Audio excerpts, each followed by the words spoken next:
আজকে সকালের নাস্তাটা আপনাদের সাথে শেয়ার করব আর তৈরি করব। হ্যালো এভরিওয়ান, আসসালামু আলাইকুম।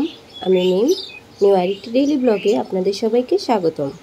আজকে আমি আমার হাজব্যান্ডের জন্য সকালের নাস্তাটা তৈরি করছি। সে অফিসে চলে যাবে, তাই তাড়াহুড়ো করে সিম্পল একটি নাস্তা তৈরি করলাম। এখানে ডিম পোস্ট আর একটা প্যাটিস দিয়েছি। সে কালকে রাতে এই প্যাটিসটা নিয়ে এসেছিল। আর এই মালটাটা কিন্তু আমাদের না, আমার ছেলের। যেহেতু ও ছোটো, তাই ওর খাবারগুলো এখন আমরাই বেশিরভাগ খেয়ে ফেলি।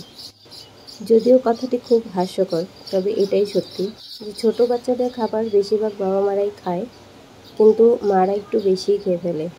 কেউ কিছু মনে করবেন না, আমি জাস্ট এমনি একটু ফান করলাম।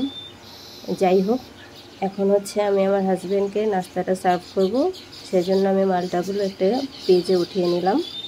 এখন আমি নাস্তাটি আমার হাজব্যান্ডকে সার্ভ করতে নিয়ে যাব। আর আজকের ভিডিওটা কার কেমন লেগেছে অবশ্যই কমেন্টস করে জানাবেন, আর ইউটিউব থেকে দেখলে সাবস্ক্রাইব করবেন।